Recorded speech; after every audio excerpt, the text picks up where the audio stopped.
គ្រឿងញៀននៅប្រទេសថៃកំពុងតែវាយលុកខ្លាំងកំពុងតែបង្កជាបញ្ហាយ៉ាងធ្ងន់ធ្ងរសម្រាប់សមត្ថកិច្ចថៃក្នុងការបង្ក្រាបយ៉ាងណាក៏មានការបង្ក្រាបបន្ថែមនៅលើក្រុមអ្នកជួញដូរគ្រឿងញៀនតាមបណ្ដោយព្រំដែនតាមបណ្ដោយលើទន្លេមេគង្គបាទលើផ្ទៃយល់សាគឺបានកក្រើកខ្លាំងមែនទែនបងប្អូននៅព័ត៌មាននេះយើងនិយាយពាក់ព័ន្ធទៅនឹងករណីគ្រឿងញៀននៅប្រទេសថៃដែលសៀមបានធ្វើការបង្ក្រាបបាទសូមស្វាគមន៍មកកាន់ Channel គំនិត New យើងមានព័ត៌មានខ្លះៗពាក់ព័ន្ធទៅនឹងបញ្ហាដែលសៀមបាននឹងកំពុងជួបប្រទះបាទយើងអត់និយាយពាក់ព័ន្ធទៅនឹងបញ្ហាគ្រោះទុកចំនួនខ្យល់ព្យុះភ្លៀងអីទេយើងនិយាយពាក់ព័ន្ធទៅនឹងបញ្ហាគ្រឿងញៀននៅប្រទេសថៃម្ដងបងប្អូនកងទ័ពជើងទឹកថៃបានធ្វើការប្រមានបានធ្វើការតាមចាប់ស្ទាក់បាទបាទនិយាយចេះមិនចង់ទៅមុខបាទតាមចាប់ស្ទាក់ក្រុមជួញដូរគ្រឿងញៀននៅតាមបណ្ដោយទន្លេមេគង្គផ្អើលក៏ក្រាក់ទឹកក៏ក្រាក់ដីបាទចុះណាខេត្តនងខៃប្រទេសថៃកាលពីថ្ងៃទី8ខែមិថុនាឆ្នាំ2026នេះកងកម្លាំងកងទ័ពជើងទឹកថៃ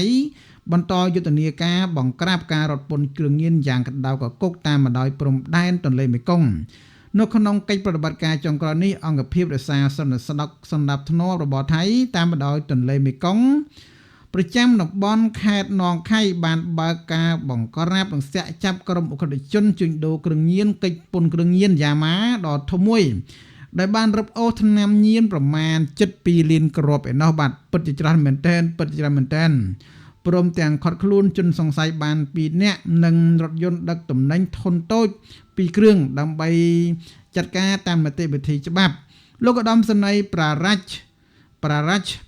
អ្នកនាំពាក្យកងទ័ពជើងទឹកថៃបានថ្លែងសេចក្តីប្រកាសព័ត៌មានថានៅថ្ងៃ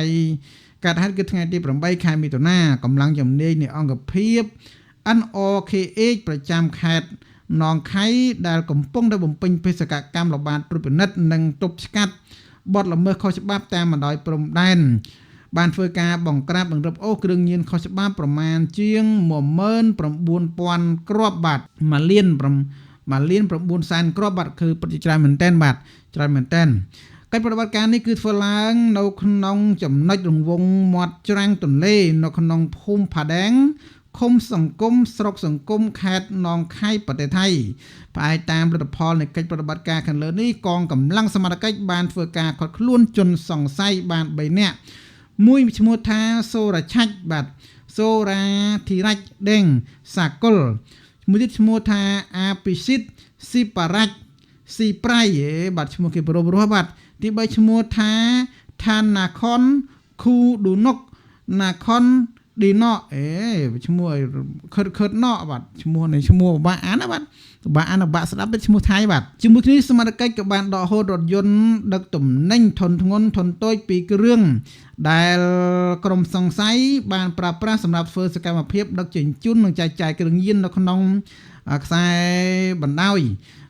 យព្រំដែនក្រោយការខាត់ខ្លួនកម្លាំងទាហានជើងទឹកបានបញ្ជូនជនសង្ស័យរួមជាមួយនឹងវត្ថុតាងទាំងអស់ទៅប្រគល់ជូនសមាជិកដើម្បីធ្វើការស៊ើបអង្កេតដើម្បីបន្តនីតិវិធីសាងសំណុំរឿងទៅកាន់តុលាការបន្តអ្នកនាំពាក្យកងទ័ពជើងទឹកថៃបានសង្កត់ធ្ងន់បន្ថែមថាអង្គភាព NRKH នឹងបន្តពង្រឹងវិធានការយាមល្បាតខ្លមើនិងស្ទាក់ចាប់រាល់ការប៉ុនប៉ងរត់ពន្ធគ្រឿងញៀនក៏ដូចជាការនាំទំនិញកិច្ចពន្ធខុសច្បាប់តាមបណ្ដោយព្រំដែនទន្លេមេគង្គយ៉ាងម៉ឺងម៉ាត់ដើម្បីទប់ស្កាត់ផលប៉ះពាល់ដល់សន្តិសុខជាតិនិងសុខភាពរបស់ប្រជាពលរដ្ឋទន្ទឹមនឹងនេះកងទ័ពជើងទឹកថៃបាននឹងបន្តកិច្ចសហប្រតិបត្តិការយ៉ាងស្និទ្ធស្នាលជាមួយគ្រប់វិស័យសន្តិសុខនិងអាជ្ញាធរអនុវត្តច្បាប់តាមតំបន់នានាផងដែរបាទជានេះគឺជាព័ត៌មានមួយពាក់ព័ន្ធទៅនឹងករណីចាប់អ្នកជួញដូរគ្រឿងញៀននៅប្រទេសថៃបាទយើងក៏មានព័ត៌មានមួយទៀតពាក់ព័ន្ធទៅនឹងរឿងរ៉ាវគ្រឿងញៀនដែរបាទគឺស្ទាក់ចាប់ឡានដឹកគ្រឿងញៀនដែលដឹកម៉ាតកប្រមាណ450គីឡូនៅខាងខេត្តកាឡាស៊ីនបាទកាឡាស៊ីនប្រទេសថៃកិច្ចការសហប្រតិបត្តិការបង្ក្រាបបទល្មើសជួញដូរគ្រឿងញៀនឆ្លងតាមបណ្ដោយព្រំដែនបាទបន្តធ្វើយ៉ាងក្តៅកគុកនៅថ្ងៃទី8ខែមីនាឆ្នាំ2026នៅវេលាម៉ោង 7:30 នាទីព្រឹកកម្លាំងពិសេសនៃមជ្ឈមណ្ឌលបង្ការនិងបង្ក្រាបគ្រឿងញៀនកងទ័ពរបស់ថៃសហការជាមួយនឹងបណ្ដាញផ្សេងៗទៀតដើម្បីធ្វើការចាប់នៅគ្រឿងញៀនបាទមានតាំងពីក្រុមពិនិត្យ BPP និងការិយាល័យបង្ក្រាបគ្រឿងញៀន PNSB 4អង្គភាពនិងអគ្គនាយកផ្សេងៗទៀតដើម្បីធ្វើការខាត់ខ្លួនជនសង្ស័យនៅក្នុងប្រតិបត្តិការនេះឃើញថាចាប់បានគ្រឿងញៀនប្រមាណរហូតដល់450គីឡូក្រាមឯណោះបានចឹងឃើញតែច្រើនមែនទែនពេលនេះអាជ្ញាធរថៃបាននឹងកំពុងធ្វើការជូនជនសង្ស័យក៏ដូចជាបញ្ជូនថ្នាំញៀនដើម្បីអ្នកធ្វើតាមនីតិវិធីផ្លូវច្បាប់ថាគួរដុតចោលឬក៏ទុកលក់បន្តបាទយើងមិនទាន់បានដឹងទេបងប្អូនចឹងព័ត៌មានពាក់ព័ន្ធទៅនឹងគ្រឿងញៀនខ្ញុំសង្ខេបតែប៉ុណ្្នឹងទេបាទអត់សង្ខេបអីវែងឆ្ងាយទេដោយសារវាជារឿងរ៉ាវដែលកំពុងតែកាត់ឡើងនៅប្រទេសថៃហើយរឿងក្រៅគ្រឿងញៀននេះបាទឃើញតែប្រទេសថៃកាត់ឡើងញឹកញាប់មែនទែនបាទចាប់អត់ចេះអស់ទេបាទចាប់ហើយមានទៀតអីអញ្ចឹងទៅបងប្អូនចឹងព័ត៌មានសម្រាប់គ្រឿងញៀននៅប្រទេសថៃខ្ញុំសូមបញ្ចប់តែប៉ុណ្ណេះសិនចុះអរគុណច្រើនសូមគោរពលាចាំជួបគ្នានៅវីដេអូក្រោយ